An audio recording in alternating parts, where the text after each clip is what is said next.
projects that we have worked on this past year. One of those we completed is the virtualization of the police department servers.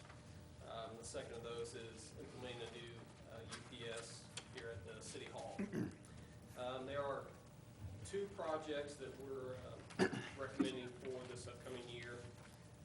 One of those is implementing a new UPS at the police department. Primary reason for that just to provide stable power across the server environment. We've estimated the budget for the hardware consulting effort at approximately $15,000.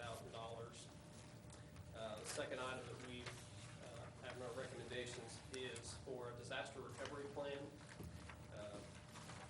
Right now, the city doesn't currently have a technology-centric disaster recovery plan, and the purpose of that would simply have a documented process to systematically bring back the technology infrastructure of the city in the event of a catastrophic disaster. The estimate on budget for that particular project is at $35,000. And a couple other additional considerations that we have outlined.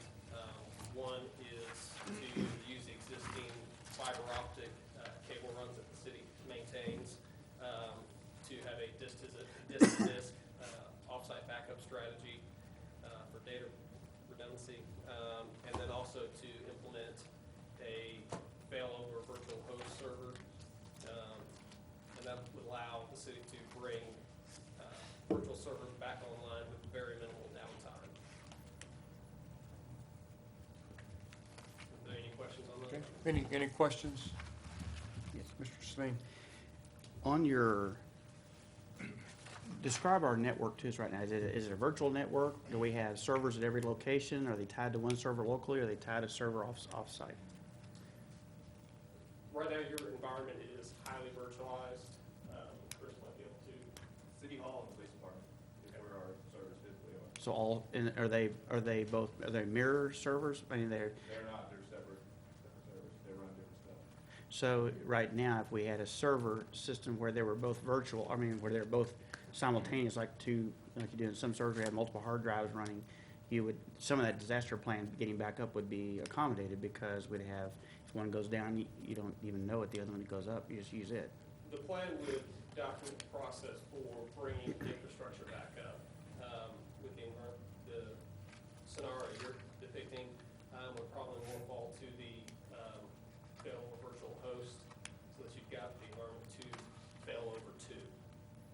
Which one of the issues we'd want to deal with would be things like people paying bills, other kinds of stuff to track that. So if we have a server down, the question would be, where is all the data being hosted at this point? And where are we going onto your server or somebody else's server, or are we using our own? Because if the chances of, you're probably in a bunker someplace, I would imagine, your server's probably in some kind of a bunker. So for disaster backup, that'd be the safest thing, wouldn't it? Instead of us trying to host all that stuff ourselves? It's an option. Cost considerations sometimes come into play there, but if that's an option that we wanted to pursue, we could certainly put a proposal together to look at that option. Well, in your plan, you talk about fiber, for example. Well, we'd have plenty of bandwidth if we're running fiber back to your system, wouldn't it? That's actually fiber that is between city sites that you already have. Okay, so what kind of, how are we connected back to virtually to the internet? What bandwidth do we use? Is it T1? Is it fiber? Is it cable? So Metro leads that through CenturyLink. Through CenturyLink. So what's our bandwidth we use? Right now we're 5 meg. 5 meg. Is that what would it cost to do? Well, the question is, like today, for example, somebody went down in 13 states. One of the internet servers today went down. So I would think we'd want to have some kind of backup for two systems, where one might be cable, one would be DSL or something, for some kind of, if one line goes down, what are you going to do? It doesn't have to be a tornado that runs your system. It could be just the internet's gone. Right. Do you have dual providers available? We don't right now, and it gets tricky because you may buy internet from CenturyLink, you may buy internet from Northern Cable, but at the end of the day, are you real sure they don't all go out the same pipe out of City Stephenville? So it can be complex looking at that. But if you look at today, for example, I think it was CenturyLink that went down. Is that correct? CenturyLink's down everywhere, but cable's not. So it must. But CenturyLink was down in other states as well. I understood 13 states or something's where it went down. So even if we're using the same pipe, someplace it was their pop or whatever they call that, I would assume is where the problem was. It wasn't the bandwidth getting to the pop. I know we've had some cases where up 281 or back down towards Temple, someone will dig across the cable and, you know, you're dead when that happens, but. Well, and Chris brings up a valid point. Even when you get into large cities, like Dallas happens to be a hub where most communications go through. You can go to 3 different providers, but at the end of the day, they all go to link the same together. trunk. And there's some point where there's that common pipe that they're all using. If you have a break on that common pipe, it doesn't matter whether you've got CenturyLink, AT&T, or anybody else, because they all are flowing through that pipe. So it kind of depends on where those outages are taking place as to how you get affected by it. Okay. Okay, thank you. Other questions? And Mark, this is a report that will then feed into the budget process, correct? Yes. Okay. You know, not only, just for everybody, that we've been working now with Datamax for maybe 10, 15 years. I know quite a while. The contract is really set up to where we've got a, 30-day out on their part or our part. So it's just a perpetual agreement. We do have an IT department, and Mr. Dillard is here, our IT director that's over all those functions, and then they help us with managing the networks and doing, between the two of them, they maintain all of our systems. So one of it's kind of their annual report, if you would, reporting to us, give you all an opportunity to put the faces with the names, and for me, let them assure you that that our IT department is in good hands. And then the second piece of it is to also ask them, which they've done, tell us what they foresee on the horizon or some challenges that we may have ahead of us so that we can work those into the budget. So between accepting sort of an annual update and then working towards the future, I ask that you continue to support them, and I think they're doing a great job, and I appreciate them, and would ask that you just approve and accept the report today. Okay. Yes. One quick question tied to the DRP, the Disaster Recovery Plan. Is that all or nothing, or is it scalable, like an a la carte, where you could, like we could focus in on fire and police redundancy at a lower cost? Or? Yes, we can adjust the scope of the project to fit specific, as you're describing, specific items that you want to have a focus on, that you've got more concern on than others. Oh, okay, all right. Any other questions? All right, I'll entertain a motion then. I'd make a motion that we accept the report. Been moved by Mr. Evans, seconded by Mr. Nix to accept the annual report from Datamax. Any discussion? All those in favor? Aye. All those opposed? Okay, that's a unanimous approval of the annual report. And Sean, appreciate your input and for what Datamax is doing for us. All right, the next item on the agenda, I'll turn it over to Mr. Kaiser to discuss the proposed resolution 2013-05. Okay, thank you, Mayor. This is a little unusual, and so let me just read to you the explanation that has been given to me from our bond counsel. McCall, Parkhurst, and Horton, and specifically Dan Culver, attorney at law, is the City of Stephenville's bond counsel, and they sent this to me saying that their firm is working on the financing for the new student housing project at Tarleton. In conjunction with that financing, and in order for it to be done using tax-exempt debt, a public hearing is required to be held in the City of Stephenville. The hearing will be held on the campus of TSU by an officer and by Tarleton officials. Now, just as a side note here, if you looked in the paper today in the ad section down in the legal notices, there was a complete notification of this public hearing that's going to be scheduled for, I believe, May 21st. But immediately following the hearing, the highest elected official of the city, for the city council, is required to approve the project for purposes of Section 147F of the Internal Revenue Code. So attached is a copy of the resolution as well as the mayor's approval certificate. The approval is a matter of public involvement in the financing as required by the Internal Revenue Code. There's no direct or incidental financial responsibility for the city as a result of the approval.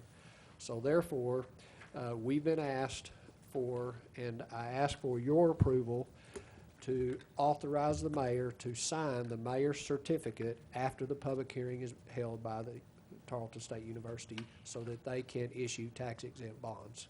And this is on behalf of, I believe they are called New Hope Campus Living, or something like that was in the newspaper today. I'm sorry, I don't know the corporate name, but I will just tell you that I'm acting on behalf of, and the request is coming to our bond council from the Texas A&M University system and this 501c3 corporation that is going to be the actual entity that builds the facility itself. Yeah. With that, I probably don't know much more than you will know, but I will Yeah. try to answer the questions. And let me just add to that, what, Mark, and thank you for that summary. I mean, this is not a, though this is a piece of bureaucracy to allow Tarleton to do this, this is not this isn't a surprise to us on the council. I mean, we, several weeks ago, began what I'll call a new era of interaction with Tarleton, where we had a meeting and we sat down and spent the entire, the better part of a day talking about the master plan that Tarleton has and the master plan that Stephenville has, and us making sure that we're sharing where there are big events like this that are occurring. And I mean, there's a location now within many universities that they're entering into these public-private ventures, which is a new Texas legislation that was passed a year ago to allow universities to do this. And so Tarleton now in the A&M system is one of the benefactors of that, and it's good for us to be able to cooperate with them as we have been. But this is really just us verifying or validating as a part of the process that they're real. And that may seem odd for somebody to have to validate that a university is actually participating in this, but the city is a partner with them, or looking to do our role. So, are there any questions for Mark? Okay. I will just add one thing. I have had a couple of folks ask me, does this have anything to do with the apartment complex or the housing complex that we just approved and the plat out at the corner of Wolf Nursery Road and Fry Street? And the answer is no. This is for lack of a better word, the dormitories that will be built at the corner of Lillian and Jones and Shirley is the location of this particular facility that's being discussed here. And we were briefed on that at the time at our joint leadership summit. So, Right. But I do want to clarify that. It has nothing to do with that project at all. I would move approval of Resolution 2013-05. Second. It's been moved by Mr. Evans, seconded by Mr. McDaniel, to approve Resolution 2013-05, authorizing approval of issuance of New Hope Cultural Education Facilities Finance Corporation Student Housing Revenue Bonds. That's a what you said, mouthful, that's isn't it? right. Say that twice so I can make sure I understand. Any discussion? Okay, all those in favor? Opposed? That motion carries unanimous vote to approve Resolution 2013-05. All right, next we'll move on to item 5 on the agenda. Planning and Zoning Commission has 2 separate items, and we'll start with a public hearing to consider a rezone of R1 Single Family Residential District to R3 lots 37, 38, 35. And Betty, if you'll go ahead and walk us through that, please. Thank you, Mayor. This is a public hearing to consider this request to rezone these 2 lots from the R1 Single Family Residential District to the R3 Multiple Family Residential District.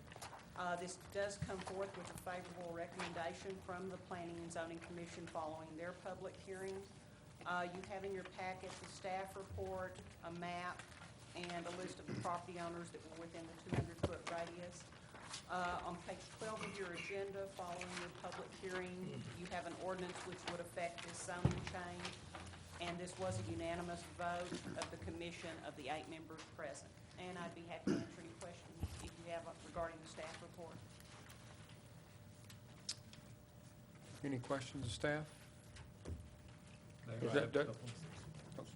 It's fine, okay. Go ahead. I'm sorry. We've just approved and been spending quite a bit of money developing Alexander Road. Is that, as part of this plan, how much will these developers be paying for the construction of road, curbs and gutters, et cetera, water, sewer up and down that street? They will pay pro-rata charges for their utilities on whichever lot or both lots as they develop under our pro-rata policy.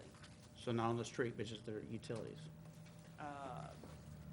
There has not been an assessment set on this roadway. Okay. And the first one, the first project, I think about, I may be getting them backwards. It talks about being an assisted living facility. Is that a licensed facility? They have just indicated, this is just the rezoning. I don't know. Okay, so you don't actually have a request yet? for- We do not have a set of plans for that, no, sir. And so they have platted the property, now replatted it? Yes, there are 2 lots, and those 2 lots that are indicated in the hatched lines, lots 37 and 38, are the rezoning request. Okay, thank you. Steve, you all contacted a lot of people. Were there any opposition from the people who live close or had property close? There was a question at the public hearing raised by Mr. Wells, who lives at 801 Alexander Road, which is across the street. Does he seem to be happy with, you said he raised a question? Well, he had some questions regarding this proposal and also the next request that you have. Mr. Wells was not aware at that time that his property was actually zoned R3. This is on R3 now? Yes, sir, he's 801 Alexander Road. In fact, this R1 block that's in here is really pretty isolated. As you can see, that's the only R1 that's in the area. The remainder of the properties along Alexander Road, going to the north, I know to Long Street, are all R3 zoning.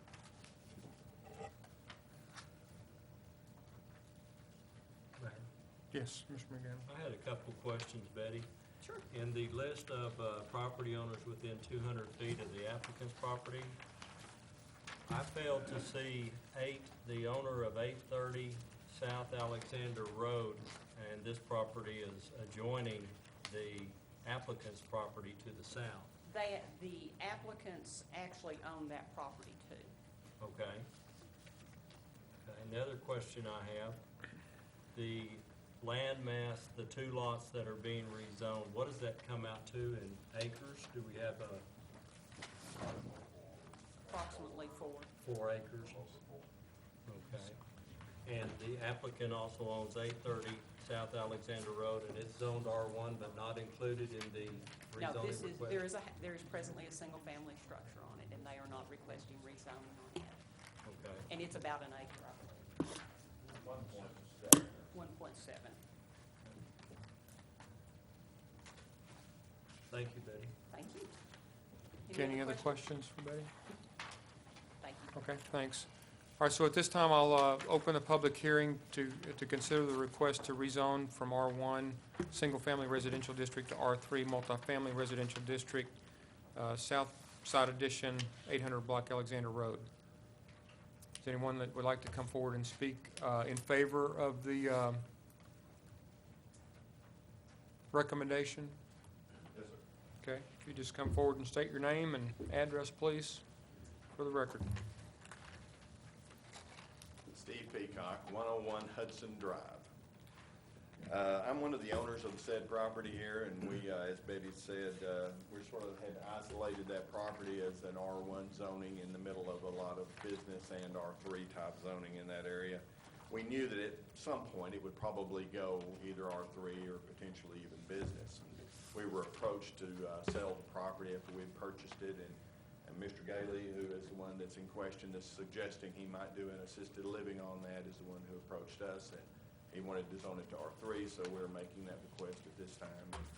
I don't have any information on the the particulars of what Mr. Gailey is going to do, but I do believe that property is not really a good subject for R1 zoning as it is now.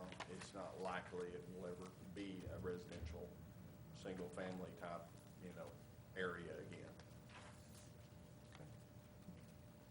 All right, Anything, anybody, questions? I don't have a lot of information, but. okay. All right, well, thank you. Okay.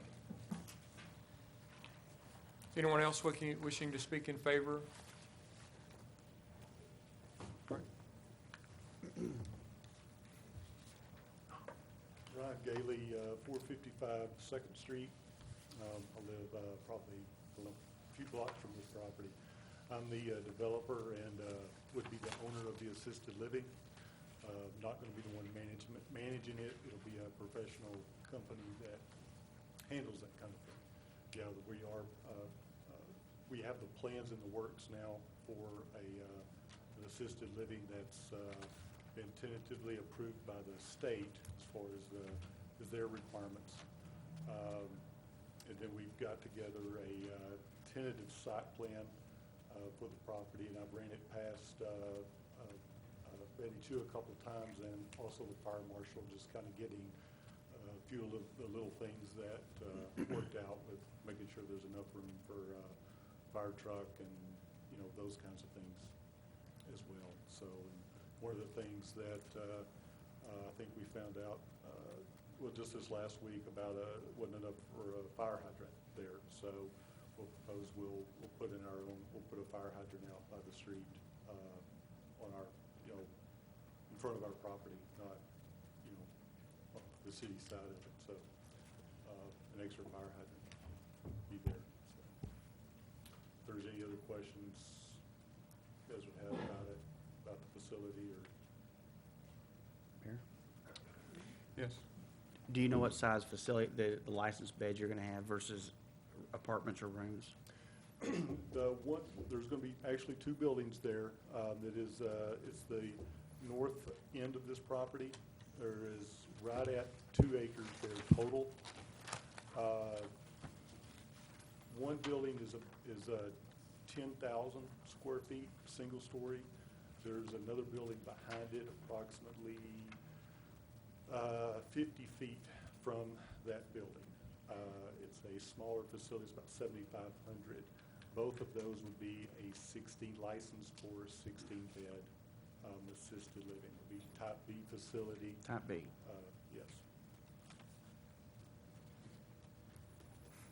So it'll have to be staffed 24 hours a day then because of that? Yes. With a wait staff? Yes. Any other questions? Okay, thank you. Anyone else speaking in favor of the recommendation? All right, anyone that would like to come forward and speak in opposition to the recommendation? Yes, sir.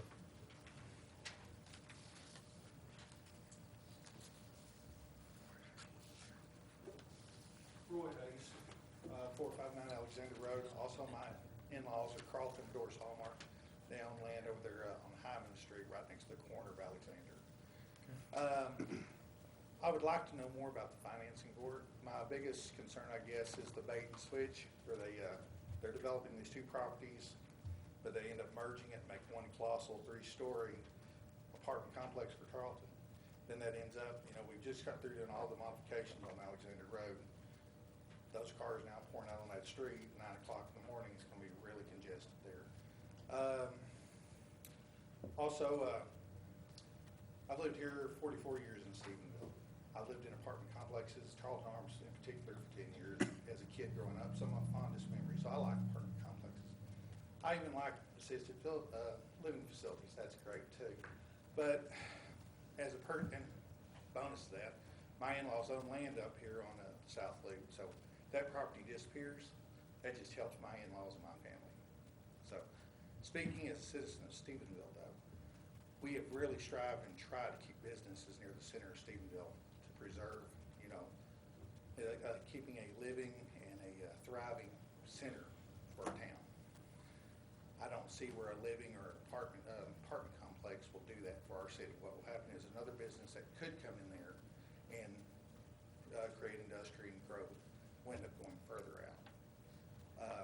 it really behooves Stephenville to keep that as a business, turn that R1 into a business, and create a more thriving atmosphere. Thank you. All right, thank you. Anyone else wishing to come forward and speak in opposition? Okay.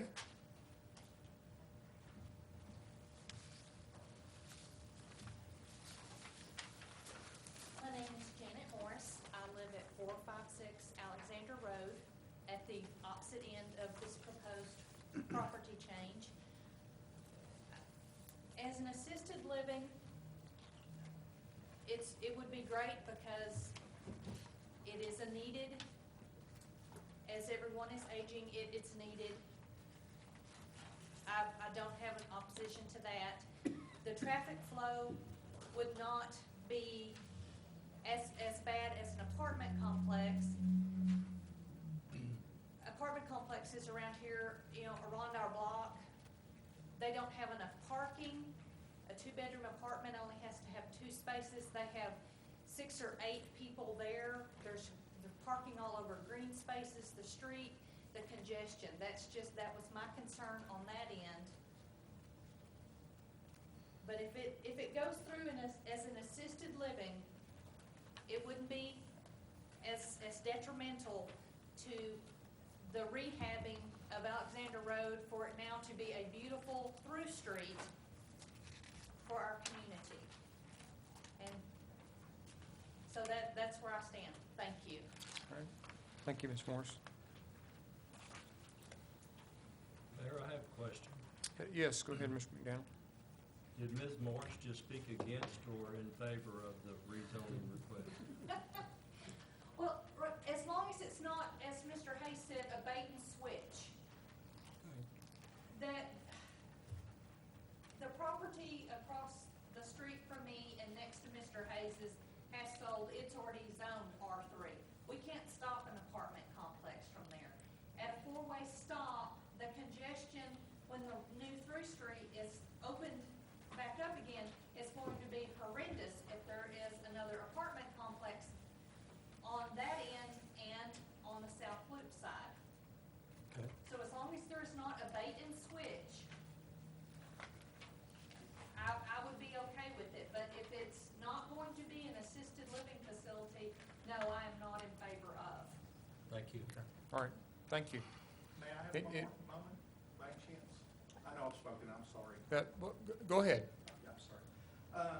All that land is zoned R3. Have you ever thought about all of it turning into apartments and what that will do to that street? Because it's already all zoned R3. Alexander will be really burdened by those cars. And as far as Mr. Wells, he really gave up on this issue. He's told it's already a done deal.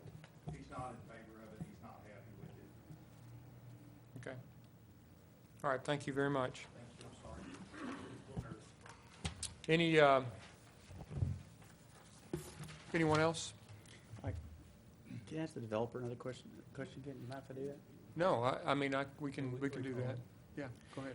So you started the licensing process with DADS, Department of Aging and Disability Services, On this, no. on the one lot, on the 2.5 acre lot or whatever. Can we get into the point? Yeah, go ahead and come back up to the mic, please. The particular floor plan for this has been started. We're also building these, one in Mansfield and one in Willow Park. Mhm. So the floor plan, the site plan, of course, comes through Not your your city. question, I'm Yes, showing it it is. to Ms. Chu. She's seen the tentative site plan of the buildings and is Well, in a aware sense, that's it goes what- right back to Janet's question, though. If it's a type B facility, those folks are not gonna have cars. So the only parking required for an assisted living facility type B would be parking for attendant staff and visitors. So you might have as few as 4 or 5 or 6 cars at a time there on a busy day. But you're saying, let's go back to your question earlier then, is that top lot, the northern lot, it's not the southern lot. Right. You're only gonna put the assisted living on the top lot, so that's, the southern lot could then become an apartment complex to address the Hayes and, I suppose, yes. I'm not, I don't have a contract pending with that property. and the Again, there's no way to bind him. I understand that. I know that the council understands that, but just let me remind you. Okay. It's an approved use of the zoning, is what you're That's saying. right. That's the issue. But if his intent is that, he's not gonna spend that kind of money on an apartment complex. Assisted living costs a whole lot more per square foot than apartments will. That's correct. I've Okay. built one. Also my drainage engineer is also here. He's actually seen that plan as well and been kind of working. And Janet Sherlin came home and talked to me about it last night. Okay. No, Any other questions for Mr. Gailey? All right, thank you. I have a final question for you. Okay, go ahead. I would like to go a little further with what Doug was talking about. You had plans on the north lot to put assisted living, a building 10,000 square feet and a building 7,500 square feet, and you can do that and provide parking on 2 acres approximately? And I over exceed my green space with the layout of that. Yeah, I've got 185 feet of frontage as well as depth. And then the length of that property is about 475, something like that. So yes, it's been laid out where if anybody's aware of that property, it has a lot of oak trees on it. There's 5 very large post oak trees, and there is a group of probably, I don't know if there's, I haven't counted them, 10 or so live oak trees. None of those trees will be destroyed or taken out. I do not lose one single tree with this. So. Okay, let me focus in on the other lot. You're not making any public promises as to how it's going to be developed? I know 1030 Kite Street, is that a development of yours? Yes. The 1235 Paddock and 500 block of Pecan, you have 4 plexes Yes, being I built build, in yes, that area? yes, I build in Okay. townhouses and houses both in Okay. Stephenville. I would just like some assurances for the residents that that other lot's not gonna be packed full of apartments. Otherwise, I'm probably not gonna be able to support the request. Okay, I do not have a contract to purchase that, you said the northern lot, or I'm sorry? The second lot, the southern lot that The you don't have any plans for that are concrete at this time. Yeah, I'm not, I only needed about 2 acres, and so that's what I was looking for, to make this work. So that's what I was kind of shooting for, and that's what we kind of platted out, to purchase that. That's why we went through the replatting process to, get that. So And these I 2 thought- lots put together are about 4 acres, is that what Mr. Peacock said? I think it's about 4.5 acres. But 4.5 both of acres. them. Yeah, and I'm buying about 2 acres of it. Okay. So you're purchasing about 90,000 square feet a lot, and you're putting 17,000 square feet of roof on top of it. 17.5. So you're gonna have somewhere in the neighborhood of 80,000 square feet of land for parking and green space other than the building itself. Yes. Just not packing the building, and those are not packing the lot with construction. No, I mean, we want to build a very nice facility. It's going to be a very top-notch facility. So we were looking for something that had a lot of big trees these trees are going to be in our backyards, things like that. So it's going to be a very nice, top-tier facility. Well, Mayor, I'd just like to say that my mother recently lived in assisted living facilities. And when we tried to find a place here, they were full in Stephenville. So I think it's a prime business opportunity, and having built one of the facilities here in town, managed it for about 15 years, I think it's a good business to bring to town. And I think that to answer Mr. McDaniel's question is there's a lot of opportunity there for that northern lot to be not apartments, but assisted living. Okay. So I think it's a good plan. Mr. Koo? You're gonna create an awful lot of impervious cover there. You said you've looked and checked with the city about where all that stormwater is gonna go? Because we redoing Alexander Road, as I understand it, with some stormwater. Are we capable of? Any and all developers going to be required to maintain the same level of flow, no matter what the structure is, and that's by our city ordinances. So they're not going to put an increase or a decrease at any faster or slower rates. Okay. So With that, to show my ignorance, with that type of, that many square feet of impervious cover, will they be required and I'm not an engineer, to put some holding ponds on that? I'm not sure what their course of action will be, because I'm not an engineer, but again, they will be required to submit a stormwater drainage plan that identifies and assures everyone that that's what's gonna happen. That is a requirement of their final plating, and he's aware of it, he's even shaking his head, he's done this before, so. Other questions? All right, thank you, Mr. Gailey. Okay, at this time, I'm going to close the public hearing and move to item B, to consider the ordinance 2013-04. I would move that we approve ordinance 2013-04. It's been moved by Mr. Evans, seconded by Mr. Nix, to adopt ordinance 2013-04, rezoning, from R1 Single Family Residential District to R3 Multifamily Residential District, lots 37 and 38, block 35, South Side Addition, located on the 800 block of Alexander Road. Any discussion? Mayor, I have a question for Betty Chu. Okay. I should have asked this earlier, Betty. On the southernmost lot there, it's probably 2.5 acres of these two lots that are being rezoned? Yes. Okay. What is the maximum number of apartments that could be built on that and have the permissible parking and so forth? You can have 24 units per acre under multifamily zoning.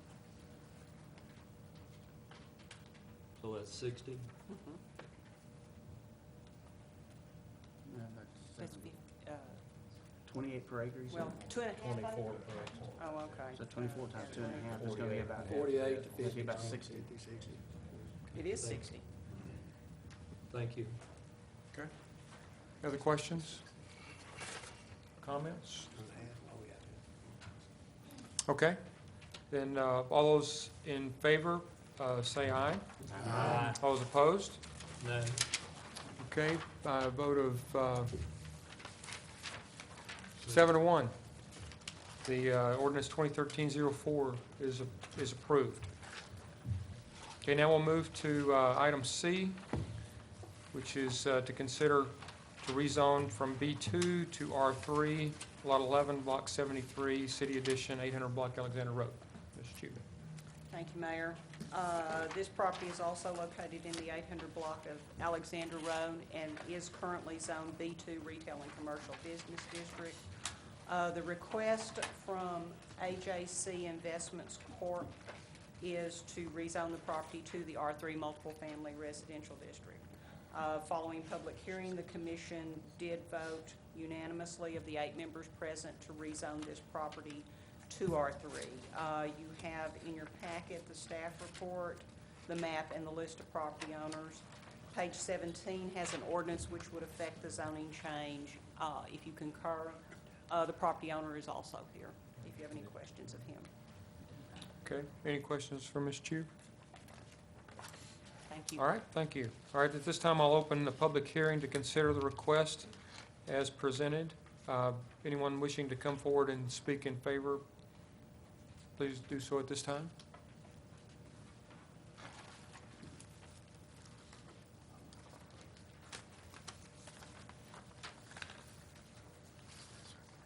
Thank you, Mayor. My name is Andy Hanson, 943 PR 807, Stephenville, Texas. I am the applicant. This is my company, owns this property. We bought this property 4 or 5 years ago and have just kind of been watching which way the wind's blowing for development of this. I do not have any immediate development plans for this property. I'd like to see Alexander Road finished. I'd like to see what the development across the street looks like. But with R3 being immediately north of the property, west of the property, and east of the property, it seemed the highest and best use of land to be rezoned R3. I'm happy to answer any questions. Okay, any questions for Mr. Hanson? Okay, thank you. Any others wishing to speak in favor? All right, anyone wishing to speak in opposition? Okay. Then at this time, I'll close the public hearing and entertain a motion. I would move we approve ordinance 2013-05.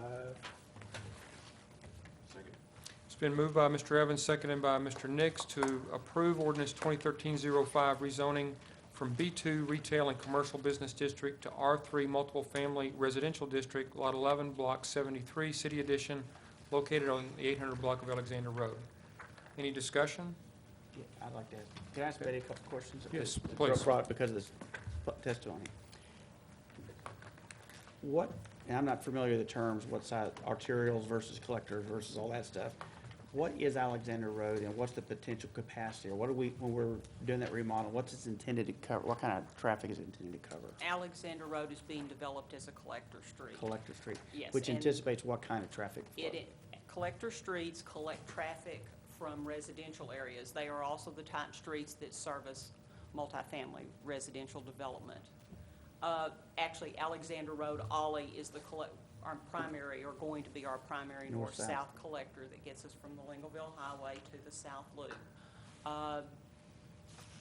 Graham Street functions as a collector also. Harbin is a collector, especially since we created or completed the southern portion of it south of Swan.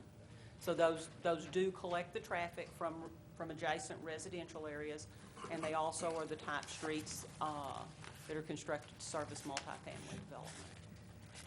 Janet, Higher and wider, different type construction. Janet asked earlier, talked about the intersection, the four-way stop. I guess you're there on the corners. Yes, right near the corner. Okay, near the corner. So we've talked about that, the controlled access there. So when Ollie and Alexander really become a collector street, what kind of traffic control are we gonna have there? One of the things we'll look at is, of course, traffic patterns have to develop. Once we open the streets, we'll do traffic counts.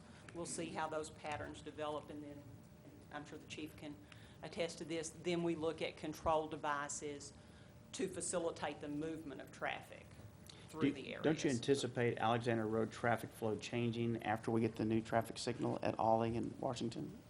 To be real direct, we will have to go through the process, but I anticipate removing the stop signs on Alexander Road To be straight through? and make it straight through, and putting the stop signs on the Long Street section is what I anticipate, and I will say, based upon the ultimate design that we're trying to achieve, the collector versus arterials, but, to enhance the flow of traffic, and we'll see that really occur on Tarleton Street as well, just for those that kind of.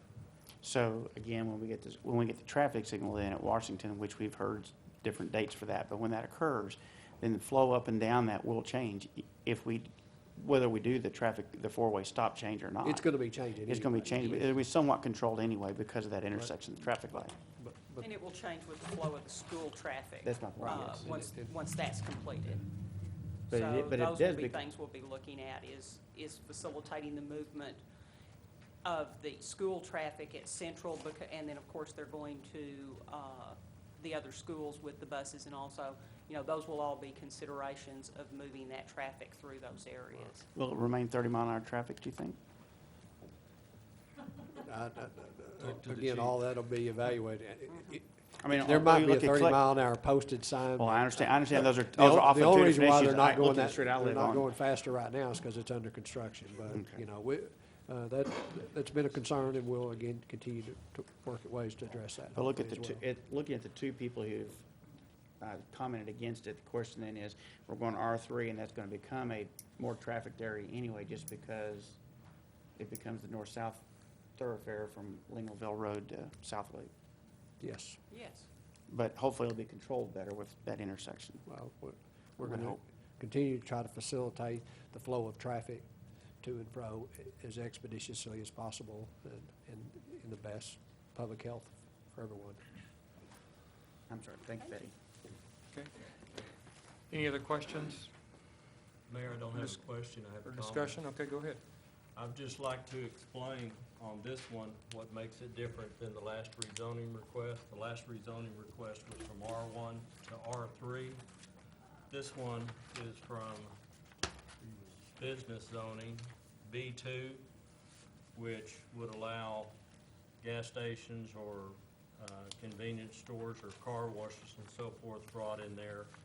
And my report on the Planning and Zoning Commission meeting was once Mr. Wells, who is right next door to this, found out that his property is zoned R3, and if this wasn't rezoned, he could be looking at a gas station or a convenience store or something, car wash of that sort. And I believe that there'll be less traffic on this, even someday in the future when apartments are built on, than it would if there were some permanent businesses put in.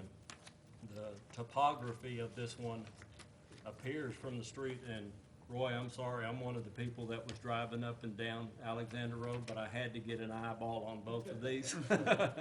I tried to go slow and not raise much dust. With a but big four-wheel drive, yeah, buddy. the topography on the backside of this, I don't even know that it will ever be able to be developed. It's pretty much a drop-off down to the Bosque. So I just wanted to explain to my constituents that are not in favor of this why I am going to support it. Thank you, Mayor. Okay, thank you. Any other discussion? It is 2 or 3, though. Okay, all those in favor, say aye. Aye. All those opposed? Okay, it's a unanimous approval of ordinance 2013-05. All right, before we leave planning and zoning, and if y'all would just sit tight for just a second, I want to say something, because Ms. Morris brought up a point that I think this community needs to hear loud and clear. She mentioned the problem of multiple occupancy above the city ordinance in Stephenville. Landlords, please take control of this issue for our community. We need your help. We can't do it alone through enforcement. It's going to require participation as a good neighbor to make us all enjoy our community. The students at Tarleton, it's not their fault. It's not the landlord's fault. It's not the city's fault. It's our problem to address and solve together so that our neighborhoods are what they should be. So I'm asking you tonight, and Ms. Morris, I really appreciate you bringing that up, for us to take this on, okay? The students are getting ready to leave for the summer, and we're going to build some stuff this summer, hopefully. That's going to be great. We need more housing in this community, and I think the pressure that we're seeing in these violations of our city ordinance is a reflection of that. Okay, so I just ask for your support and participation, because together we can solve this, and it will not be the nuisance that it has reached a boiling point for. So thank you, Ms. Morris, for bringing that up.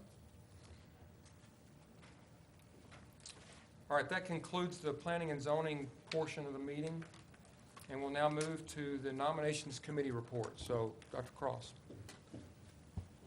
Thank you, Mr. Mayor. The Nominations Committee met on April 16th. We discussed 2 items.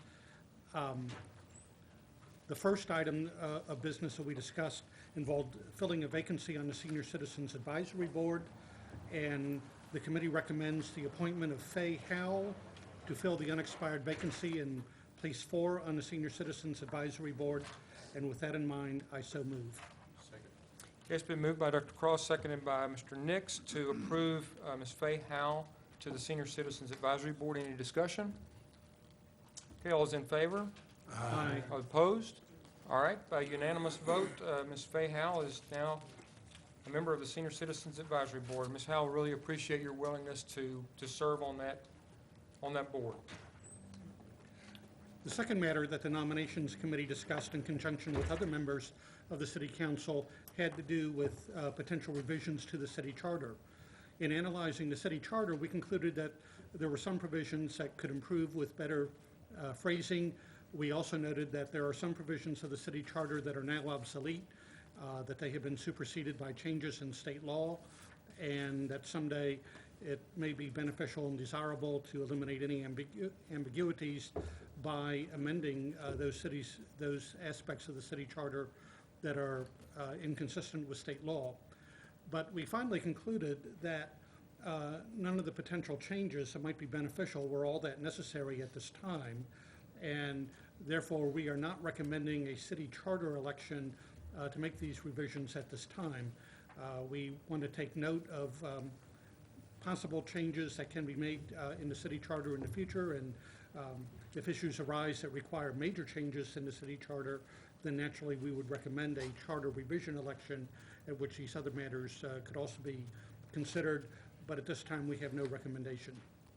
Okay, thank you very much. And now we'll move to item 7, Planning and Development Committee report, and Mr. Evans. Thank you, Mayor. The Planning and Development Committee met on 26th of April with a couple of items on our agenda. The first was the annexation master plan. We had a chance to look at the map and to begin a discussion about possible areas for annexation. This has been necessitated. We've had a lot of talks within the council about the land that keeps being taken away from us by the growth of Tarleton, and we have felt the need to replace that valuation. I must say that total valuations have continued to grow, so I guess we haven't missed it that bad, but still we need to continue to consider options for annexation. Really, the meeting was just a discussion. There weren't any decisions made, weren't any recommendations, no need for action from council, and I'm sure we will continue this annexation discussion. If there's any questions, I'd be glad to answer them. Any questions? Okay. Second item on our agenda was a report on a meeting with the Stephenville Economic Development Corporation. Probably everybody on the council knows here a month or 6 weeks ago, we were all copied a series of emails from the president of the Stephenville Economic Development Corporation. They were critical of us and of staff because of, I think, a perceived loss of an economic prospect. Specifically, it was, and I'm sure a lot of people heard the rumors about a gun company that was coming to town that was interested in the old Raylock building.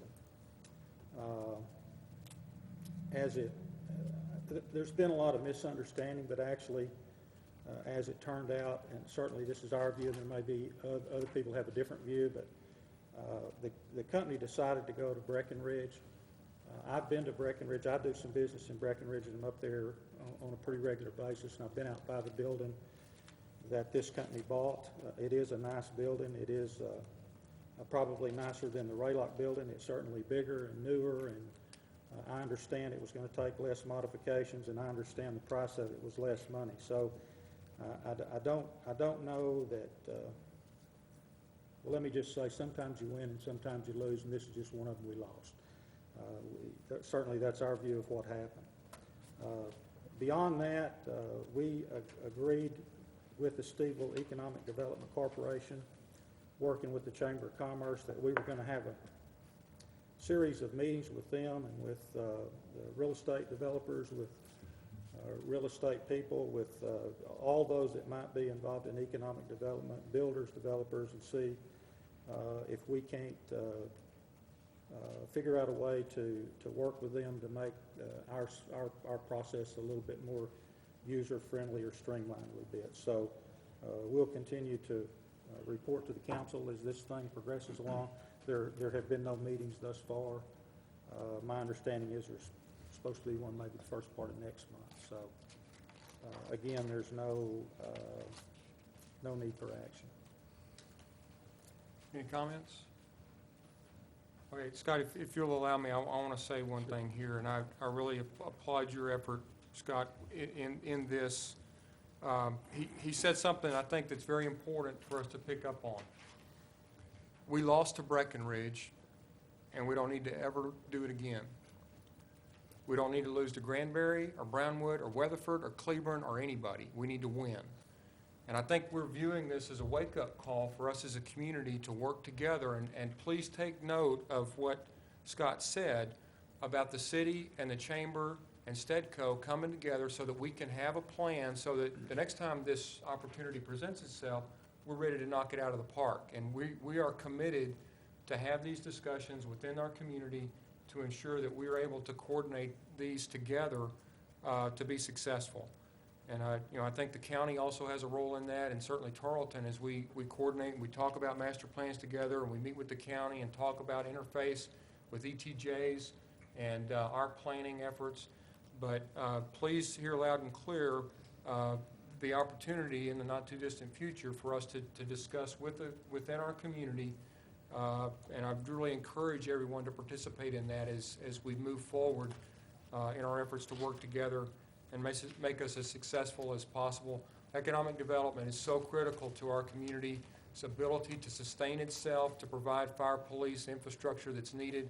And without opportunities like this, we are going to not be successful. So thank you, Scott, for your efforts there. Okay? Okay. Let me just add something. We're going to all add something, but let me add something as well. Certainly the council, there's been a lot of discussion about economic development, and certainly the council understands that. We understand that certainly that's the easiest way to raise revenue. At the same time, I want the people of our community to understand that we do realize we have an obligation to them as well, and I think we believe that our obligation to them comes first. And so we're always mindful of that. Sometimes we seem to run aground a little bit with the developers, some of that, but I hope people understand our first obligation is to each of you, and we take that seriously. And now if somebody else wants to jump on again, I'll give them a minute to do that. Anybody want to say anything about economic development or the Stedco opportunity? Dr. Cross. Well, like other members of the council, I consider economic development a very important activity. But the question is, what should the city council be doing in comparison to what should the Chamber of Commerce be doing, to what Stedco should be doing, and so on. And we have different groups involved in different aspects of economic development, each one perhaps specializing in a different area. The Chamber of Commerce, Stedco, and so forth are probably better qualified to analyze economic issues, the implications thereof, and so forth. The best thing that the Stephenville City Council can do is to continue to provide the best quality infrastructure, services, and so forth, consistent with fiscal prudence. We, as members of the City Council, are not, to the best of my ability or to the best of my knowledge, specialists in economic analysis, forecasting, development, and so forth. And quite frankly, the record of government trying to pick economic winners and losers is not very good. If one reads the daily papers, business magazines, and so forth, one knows, for example, that there have been a long line of green energy companies financed by the current presidential administration, which were developed to implement the current administration's economic policies concerning the development of green energy. And these companies consistently fail. Government is very good at doing some things, providing services and infrastructure. It is very bad at doing other things, picking economic winners and losers. And I believe that as the City Council participates in economic development, we ought to keep in mind what we're good at, what we're liable to be bad at, and to specialize in doing what we're best at, and to leave it to others who specialize in other areas to pick up other aspects of economic development. Mr. Coon. I'd like to just add one thing to that. There's some publicity that's gotten out, and I'm not sure where it's come from, the legislature, I think, that 99% of the cities and towns in the state of Texas are in trouble with water. There are about 30 that are supposed to run out of water in the next 90 days or 60 days. And I just want the citizens of Stephenville to know that we're not in that 99% that have water problems, and this is part of the thing for economic development that I think is going to come home to roost in Texas. Can a company come here, or are there services like water and electricity available? And you're very fortunate. I think the city council needs to continue to develop water resources, because that's going to be a major role in the future for economic development. Okay, thank you. Other comments? Item C on our agenda, on this agenda, is to consider approval of a contract with Circle Rollins and Associates for paving and drainage improvements on Tab Road in North Dale. If you'll remember, last month, there was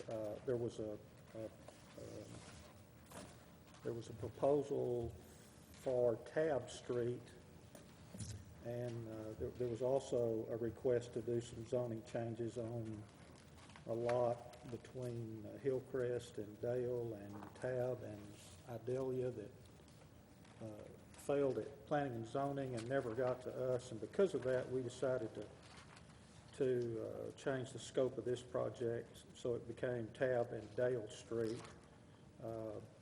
What you have in your packet is the memorandum to Mr. Wells from Sanford LaHoo from Circle Rollins. This is for the engineering cost. The probable cost of the project is $1.190 million, and the fee for engineering would be $86,000. This proposal has not been to committee, so the committee has no recommendation one way or the other, Mr. Mayor. Okay. Any other discussion? Are we going to vote on this, Mayor? Well, we don't have a recommendation, so My suggestion would be is that we put this in committee. That's what I'd like to see the council do, is let the committee take, we haven't looked at it. We looked at the prior proposal. Make that a motion. I'd be glad to make a motion that we put this into committee, and we'll deal with it next month. this has been moved by Mr. Evans, seconded by Mr. McDaniel to move this paving and drainage improvements on Tab Road in North Dale to the Planning and Development Committee. Any discussion? Okay, all those in favor? Those opposed? That motion carries, and we'll refer that item to the Planning and Development Committee. I apologize to Mr. LaHoo for having to drive down here today so that we could table his matter. My guess is he probably did something else today anyway, so. Yeah. All right. Well, I'm sorry you had to get that white shirt. Lose the starch in that shirt. That concludes my report, Mayor. Okay, thank you. All right, the next item will be to consider ordinance 2013-06, which is the budget amendments for the remainder of the fiscal year. Mr. Kaiser. We had a mid-year budget review last week of April. We went through the entire details of both the cash flow position as well as the detail on each of the items that are being recommended here, and this is the summary. The summary of which is to increase the expenditure budget by $2,125,294, with the offset being some revenue adjustments, but the majority of which coming out of reserves. The reserves mostly being basically the capital expenditure funds that have been saved up and or used up to this point in time for these specific projects that we've encountered and have implemented. So with that, I'll be glad to answer any other questions. Any questions? I would move approval of ordinance 2013-06.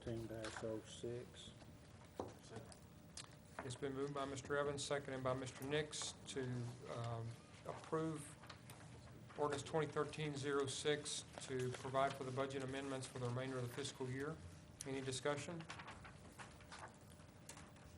Okay, all those in favor? Aye. Opposed?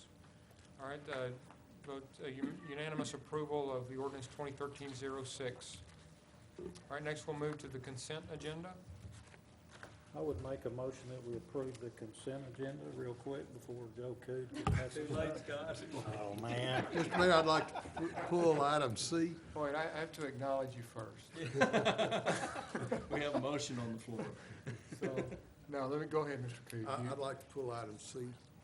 Okay, All of it? C. Only- all of it or just All of C. C1? All of C. Okay, all C of 1, C. 2, and 3. Okay, item C. Will this be your last official Yeah, meeting? yeah. I would have figured we'd taken every one of them off to talk about it. Just in honor of Joe. Okay, so, Casey, we expect you to do better. You want me to take some off, Joe? Taking notes? or Mr. Cood. Okay, well, aren't you going to approve A, B, and D? Well, I'm going to give you a chance to change your mind later, so let's go ahead and talk about C. Oh, okay. I just want Mr. Kaiser to tell us what all is happening on here and explain this to the public, what we're doing. Pulls it off and makes Mark do all the work. Yes, yes. Good for you, Mark. We do, as we replace our equipment, we are required by our charter provisions, as we outlined, to take bids on each of those items. We take the bids, and the majority of our equipment now we sell on govdeals.com. It's an eBay type of a structure whereby it's listed, posted, and promoted for a period of time, and then we take the bids and sell it to the highest bidder at that point in time. So anyone that would ever be interested, and I can tell you many cities and governmental entities participate, but it's govdeals.com, and you're able to buy, in this particular case, an air compressor and a tailgate lift that we're selling. Now, the last piece, we do have a structure, at the end of the airport runway, we did acquire a life estate. We had acquired a piece of property. There's an old structure there that was actually used as a storefront for odds and end items. The roof had been removed. It was a metal roof, and we had sold that for scrap metal. But we've had many inquiries about acquiring the trusses off of this facility. And as long as we keep the proceeds from this in the airport fund, we're able to do that. I can tell you I believe we might even have 3 bids right now. But before I go and scrap a piece of property, I do have to seek your approval to do so. So we are doing that, and I'm not sure how much, but anything that they do take away from here, as long as they don't get hurt, it's that much less we have to dispose of, because we're about to demo the whole thing, what's left there. So, but I do know we have some high interest in the trusses that are on this facility here that's on page 46 of your agenda. So, but we will be taking sealed bids for that as well, and then we'll dispose of that piece of property and hopefully start cleaning it up. So there are 2 items going on the internet and one that's about the. That's correct. Mr. Mayor, I move that we approve with that explanation of consent agenda. Okay, been moved by Mr. Cood. Seconded by Mr. Nix to We can't, I already made that motion. approve. We'll make that motion. Withdraw your, I'll withdraw. there you go. So you want to move to approve item C? He wants to do that. I will withdraw my objection. all right. But we have a second. That's motion on the floor then. Yeah, we have a motion on the I'm floor gonna to approve it withdraw my all. motion. The motion, we do? Yes. We do, Okay. Scott. All right, so Mr. Evans has a motion on the floor to approve the I consent withdrew agenda. it. So He you withdrew his whole motion. Yeah, I withdrew I it. know we approved the consent agenda. That's entirety. I'll second that too. Okay, y'all are gonna hurt my neck here. Ms. Taylor is moved to approve the consent agenda. Mr. Nix seconded it. You And beat Mr. me Nix to it. seconded.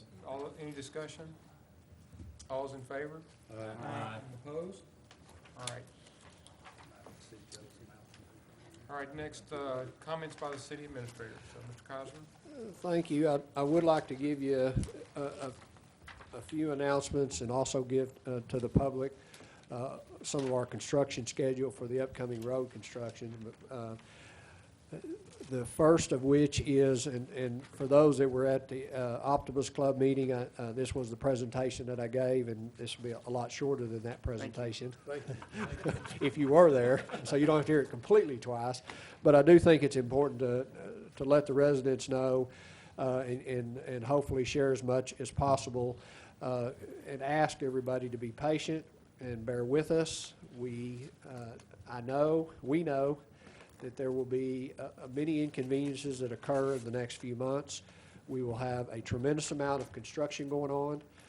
Utility crews have had many calls about it, but I want to specifically just make you aware of the road and street closures that will be worked on and/or in some cases closed, or at least limited to some one-way traffic on a few occasions. So during this period, the next 3 months, during the summer months, just encourage you to be patient and cautious as you go into the work zones, as we've discussed about Alexander Road. But the Alexander Road construction itself is scheduled to begin at the end of this month, and actually will probably take until till October to complete to its full fruition.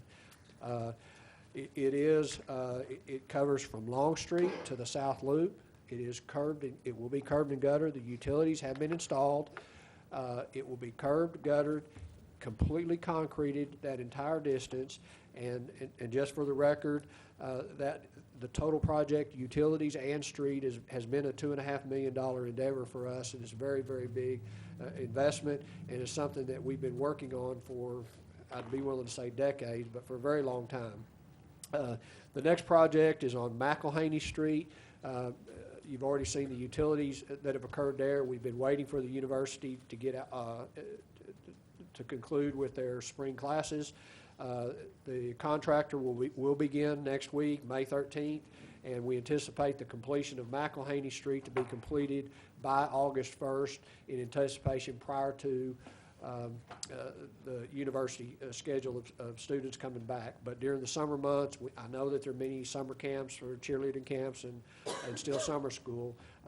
So please pardon the interruptions that will be occurring on McElhaney Street. Dale Street is the next project that I want to mention. Dale Street will begin, the construction on Dale Street will begin June 3rd. The contractor will begin work. The project is encompassing from Washington Street to Fry Street. I can tell you that I know that there will be probably a couple of weeks in there that the intersection of Tarleton and Dale will be closed to completely redo that intersection, not only to help us with the structure there, but again, we have some drainage issues that we're trying to address. That project is scheduled to begin June 3rd and will be completed by August 15th prior to the SISD's, the Stephenville Independent School District's scheduling coming back and for students to start. You will see city projects, the other project that was just approved this evening, we've subcontracted out, but I consider this to be some internal work. But you'll see the transitions specifically beside the streets beside Ronaldo's, Jake and Dorothy's, and maybe are we going to be doing beside Fuzzy's? I'm not sure. Is that Virginia? No, not that one. But you'll see the transition, and in particular what we've approved is where it converts from a city street onto TxDOT property, basically Washington Street or the highway there. That's 377. We're going to be working working on that transition, restabilizing it, specifically in front of Jake and Dorothy's. If you'll just know, they're on that street that runs beside Jake and Dorothy's. It's very rough. We'll be stabilizing that. The reason why we will be doing this, we'll be doing this in anticipation and prior to the construction that TxDOT will be having. And TxDOT will begin two projects, big projects in Stephenville, the first of which I want to mention will be on Washington Street. They will be milling the first 4 feet from each curb length. They'll be milling it, and what they'll do is, and if you've ever noticed, the asphalt's in a lot of places, it's almost all the way to the top of the curb. They'll mill it down to where we can get good drainage. They'll mill that section, and then we'll have a complete asphalt overlay that will be redone for the entire width of the street. Washington Street will be done, and it's not, that project will not begin until July sometime, maybe even into August, and it should go very quickly. We are pushing and pushing to make sure that they get in and get out before college, the university starts. But understand that we're pushing. All I can do is just say we're strongly encouraging, not pushing, we're strongly encouraging.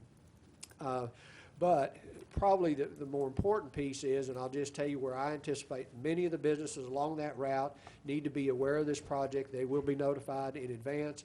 But understand that when that construction is going on, it will probably be very difficult to have ingress and egress into your business for that during that period of time, which could make it very frustrating and discouraging.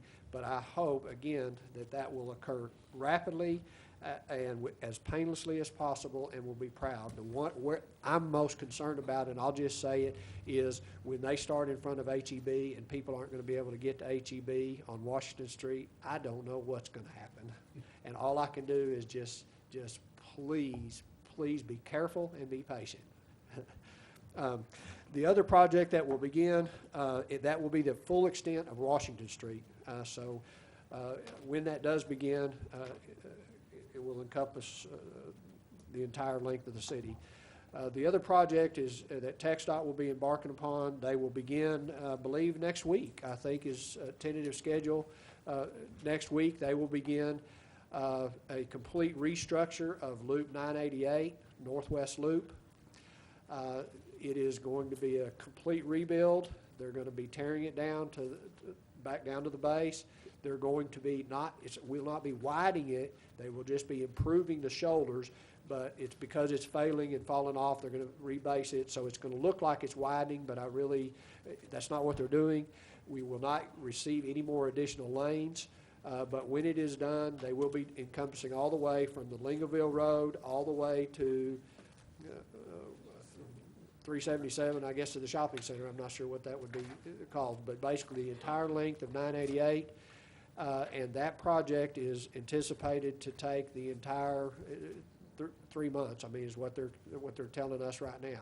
So I anticipate many occasions probably being limited and narrowed down to one lane. Again, hopefully the majority of that construction will occur after the independent school district gets out for school. With that said, let me just kind of state that there are many, and let me just summarize real quick. Alexander Road, which is a north-south. Dale Street is a north-south. We have an east and west of Washington and FM 988, all of which means it's going to be difficult to get from one side of town to the other without kind of taking a little side road. And just everybody be aware.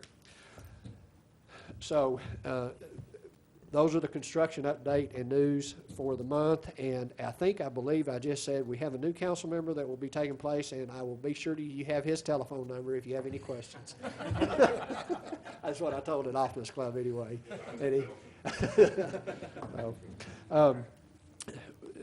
Also, I'd like to just make a couple other announcements and invite you to put on your calendar for a couple of other events. The first, though, is this is our budget time. We will begin now the budget process. The first part of that budget process is for citizens. We seek citizen input. We encourage any citizen that has any request to be for proceeds and or resources to be expended towards any particular project for the next coming year, to please let us know. We can take that by email, written, give the city secretary a call, just whatever means of communication you would like, if you'll just let us know. The deadline for that is May 31st. We will have it on the June 4th council agenda for anyone that would like to come and speak and make the presentation themselves. So citizen budget requests until May 31st or June 4th. I would like to invite you, and if everybody is available next week, council members, since we will have a relatively brief council meeting next week for the swearing in of our new council member, What I'd like to do is, if it would be okay with y'all, I'm going to go ahead and post and schedule a walkthrough of the new fire station, if y'all would like to do that. We should be done relatively quick, and then we'll just proceed. After we get through with our meeting, we'll just all proceed out to the fire station, to the new fire station, and take a little walk-around tour. And since no construction crews will be on hand, we won't have to wear any hard hats that day, too, at least so we know. Now, if they are, we'll make sure everybody has a hard hat. So if you'll put that on your schedule for next Tuesday evening, again, 30 minutes or so, we'll go walk around and give you all an update on the fire station. The last thing is we've been working to schedule a town hall meeting, is really what I'm towards economic development efforts.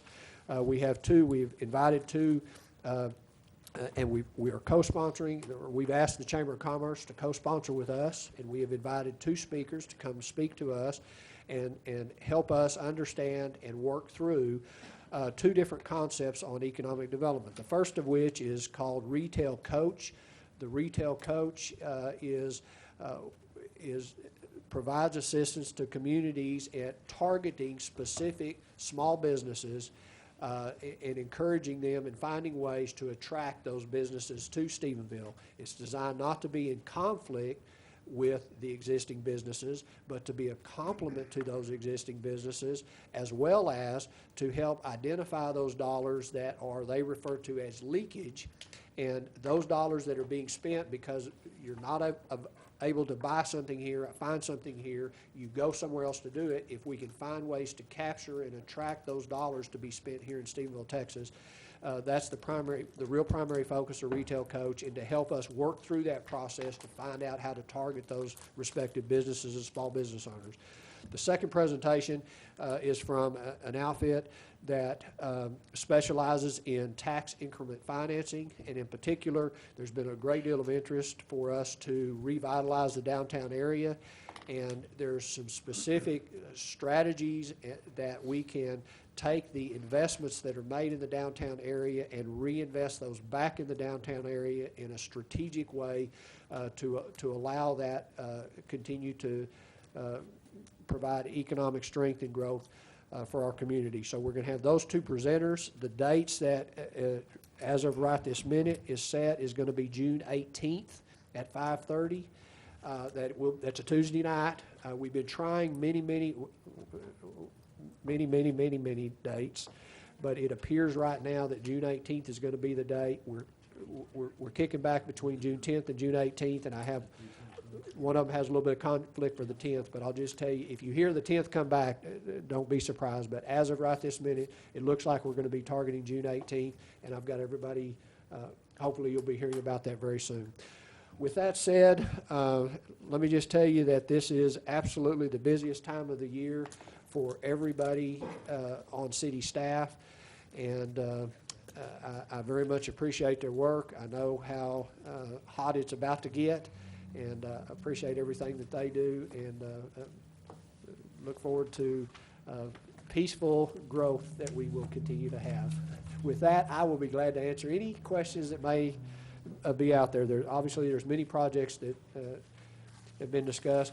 I will tell you that there is no gossip. One of the things I do whenever I go make presentations to the civic organizations is there, and I had this, is there any restaurant coming to town that you can tell us about? And I'll tell you, first of all, I told them no. And the second thing is that my approach to that is that in 1979, I tell this all the time, in 1979 I came here, and the first thing that I was told was, Stephenville's about to get a Brahms. And I think I heard that exact same rumor a week ago, that we were going to get a Brahms. And I can tell you that we don't have anything on record here at the city of Stephenville that says we're going to get a Brahms. So our approach is, and my approach is that when somebody makes the investment and pays for a set of plans and begins the actual and puts their money where their mouth is, at that point in time, we will share with the community, and I believe at those points in time, I think recently, and I like to just dispel these things, recently there was a big run around town that we were getting a Panda Express because somebody heard that Panda Express ordered a sign. I don't know how many phone calls I got. But I can tell you that we have no building plans for a Panda Express. We have no building plans for a Wendy's. We have no building plans for a Brahms at this time. But if we do, I will try to make sure that everybody knows as soon as possible, because apparently our community would like those. But I try to answer some of those rumors, and there's really nothing exciting to talk about. It's all apartment complexes. With that said, I'll be glad to answer any questions, and I'm sorry I kind of rambled a little bit. Any questions? Mr. McDaniel? Mark, I got 2 softball questions for you. One, can you announce for the school kids out there when Splashville opens? Splashville is opening June 1st. Is that right? I think. May what? May 25th, I'm sorry. May 25th, Splashville opens. Okay, another softball question. The TxDOT doing Washington in front of HEB, please tell me that their plans include a center turn lane? The restriping and will all be the same. Okay, I was afraid you were going to say that. Thanks. There's some other challenges to that. And I've been really working hard to try to address some of those, but we haven't had a good solution to that on their part or ours, I'll tell you. Okay. Any other questions? Mr. Nix? Mr. Kaiser will be far too modest to tell you this, but his daughter Kristen and several of our top athletes are headed for the state track meet this weekend. And I want to wish them well and tell him, even though we won't be there, to cheer for all of us if he would. I'll do so. Thank you. Anything else?